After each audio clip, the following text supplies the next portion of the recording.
Gadis cantik dan seksi ini sedang bermain biliar. Tiba-tiba seorang pelayan datang. Dia tidak sengaja menumpahkan minuman di pantat gadis itu. Segera, semua mata pria di toko tertuju padanya. Tapi dia hanya mengatakan satu kalimat. Semuanya basah. Lalu dia melepas celana dalam.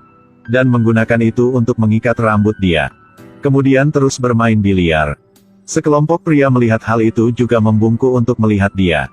Namun, ada seorang pria yang suka mengkhawatirkan omong kosong. Dia mengenakan mantelnya pada gadis itu. Orang pria itu bernama Hae-in. Adalah seorang pria memiliki integritas. Hari ini dia belajar cara membuat ayam Cina. Gadis cantik di sebelahnya mengatakan dia sangat pandai menggunakan lesung. Ketika Hae-in dipuji, dia tersenyum bangga. Kemudian gadis itu terus memberi isyarat padanya. Hubungan antara saya dan suami saya tidak baik. Jadi, apakah Anda ada waktu luang pada akhir minggu ini? Hae-in tersenyum penuh makna.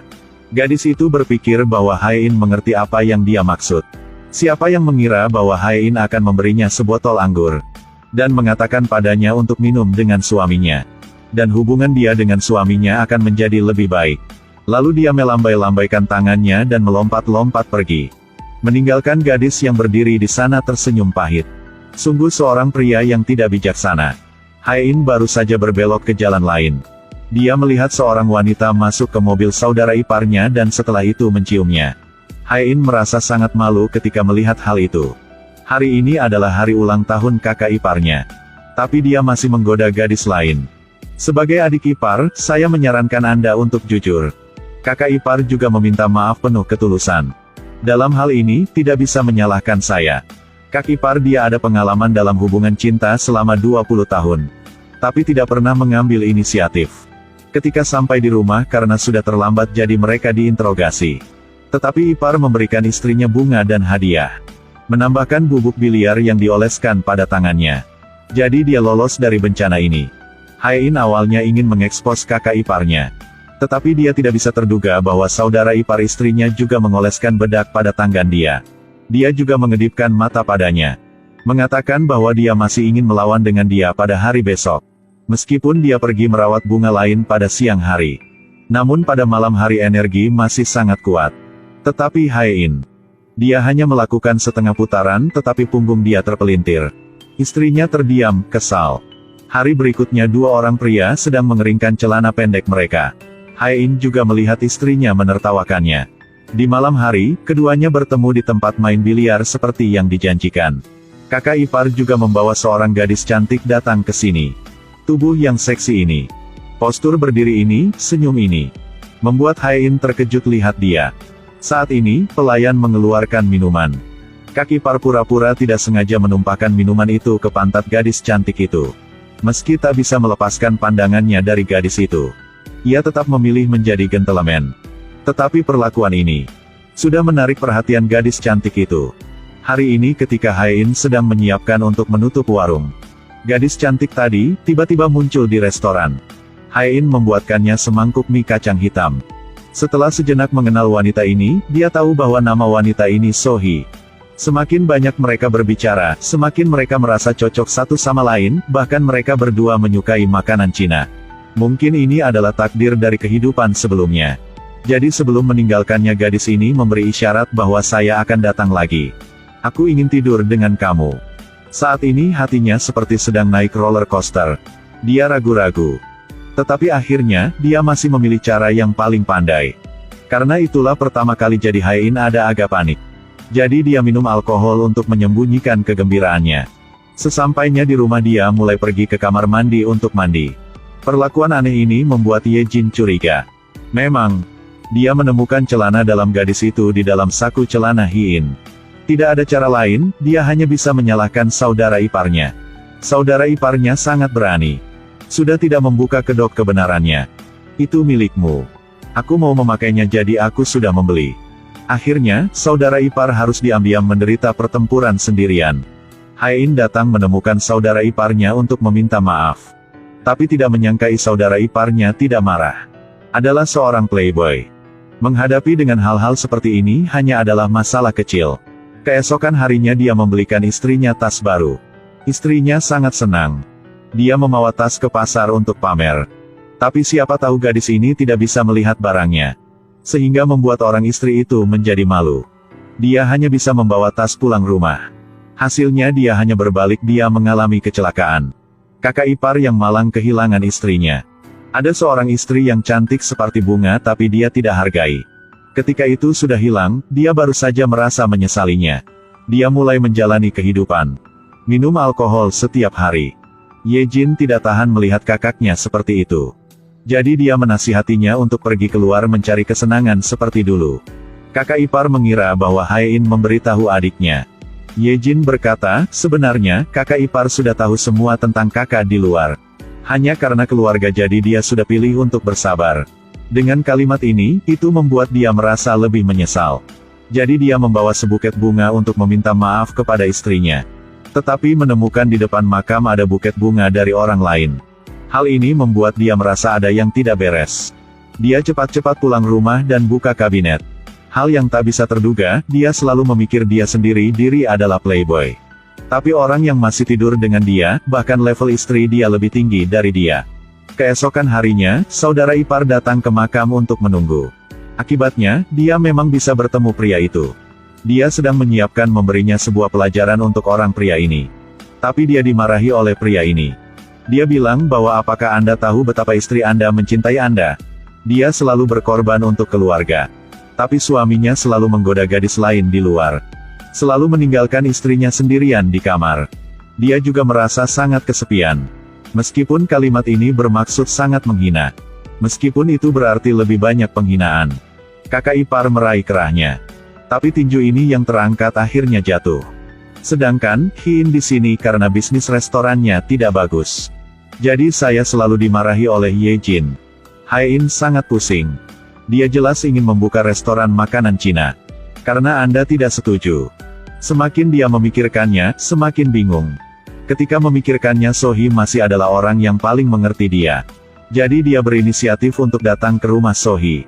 Sohee masih adalah orang terbaik untuknya, tidak hanya bermain dengannya. Tetapi juga membuat sebuah meja makan makanan Cina untuknya. Dan yang paling penting adalah juga bisa mengemudi di hutan. Saya katakan, kalau pengemudi harus mengemudi secara hati-hati. Mengapa membuat hal ini? Membuat baik pria maupun wanita tua pergi jogging. Dan berhenti di sini untuk menonton tanpa bergerak. Dengan sorakan dari Sohee. Hae-in juga menyiapkan membuka sebuah restoran makanan Cina. Dia telah menaklukkan istrinya dengan keterampilan memasaknya. Tidak lama kemudian, restoran spaghetti telah berubah menjadi restoran makanan Cina. Bisnisnya juga sangat lancar. Memang benar dengan kalimat, di balik setiap pria sukses, tentu saja akan memiliki seorang wanita untuk mendukungnya. Tetapi juga ada kalimat, jika biasanya pergi di malam hari, akan ada sesuatu bertemu hantu. Hari ini ketika Hae-in sedang merayakan Hat untuk Yejin. Tiba-tiba, Sohee datang. Membuat Hae-in takut. Agar Yejin tidak mengetahuinya. Dia dengan cepat mengambil sampah untuk mengeluarkannya. Ketika Sohee melihatnya, Sohee langsung membuka pintu jiwa. Hin takut mati. Ternyata Sohee datang untuk memberitahunya bahwa piyama yang dia beli sudah lebih kecil satu ukuran. Jadi itu sebabnya tadi Yejin mengatakan bahwa piyama yang dia berikan kepada dia agak lebar. Kenapa dia begitu ceroboh? Meskipun dia berhasil membujuk Sohee. Tapi tidak apa siapapun bisa tahu perlakuan dia akan melakukan selanjutnya. Keesokan harinya restoran baru saja dibuka. Seorang gadis cantik datang melamar pekerjaan sebagai karyawan. Hae-in melihat dia. Dia langsung ketakutan. Ini adalah Sohee. Hae-in tercengang. Tetapi dia masih hanya bisa terus-menerus mencari alasan untuk mengatakan bahwa dia tidak cocok. Tapi Yejin sangat puas dengan Sohee. Dia mau Sohee menjadi pengasuh rumah dia. Bantu dia merawat kakak yang telah kehilangan istrinya dia. Meskipun kakaknya terus-menerus menolak mencari pengasuh. Tetapi ketika melihat Sohee, dia tersenyum seperti musim bunga sudah datang. Sohee juga sangat cepat untuk berintegrasi dengan keluarga ini. Foto ini seharusnya tidak indah seperti ini. Hari ini pada kesempatan ketika istri dan ipar tidak di rumah. Hae-in ingin memutuskan hubungan dengan Sohee. Tapi tepat saat mereka berada di putaran kelima, Yejin kembali ke rumah. Dia pikir Sohee membawa pacarnya pulang rumah. Segera menelepon Hae-in dan menyuruh dia pulang untuk menonton drama yang bagus. Hai-in hanya bisa menahan kegembiraannya dengan mengatakan dia sedang bermain bola. Hai-in baru saja selesai bermain bola dan kembali ke rumah. Ye-jin dengan bersemangat memeluk badannya. Berdua tidak menarik tirai. So-hee hendak pulang ketika dia melihat adegan ini. Dia merasa sedih banget di hati. Apakah pria ini memiliki kekuatan fisiologis sebanyak itu?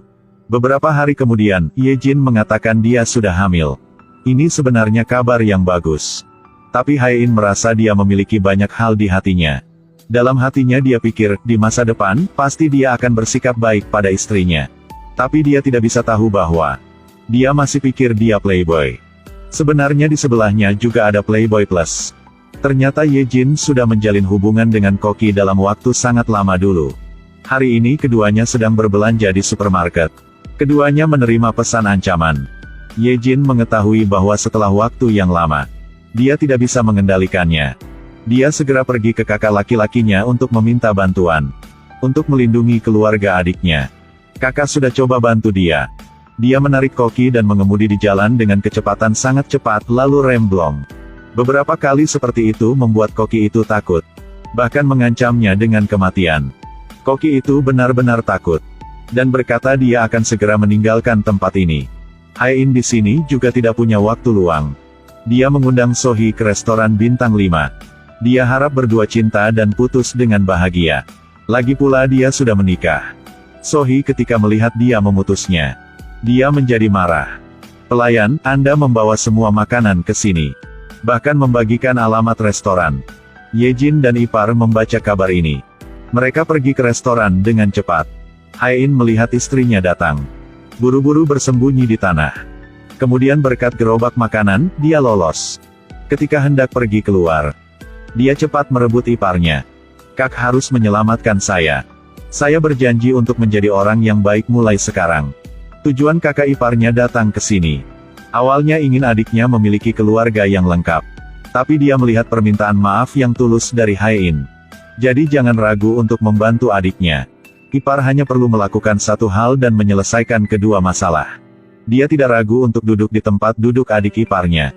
Memegang tangan So-hee dan mengucapkan banyak kata-kata menyentuh hati. Yang membuat baik So-hee maupun Ye-jin tidak mengerti apa sedang terjadi. Bahaya Hai-in terpecahkan. Cinta antara dua orang lebih kuat. Kakak ipar juga berhasil membuat So-hee jatuh cinta pada dia. Dan inilah gambaran keluarga bahagia ada 4 anggota. Lihat adegan ini, saya tidak merasa dingin tetapi juga menggigil. Jadi cerita itu mengatakan kita bahwa, kalau tidak ingin orang lain tahu, jangan lakukan. Hargai keluarga, jauhkan dari godaan dari keluar.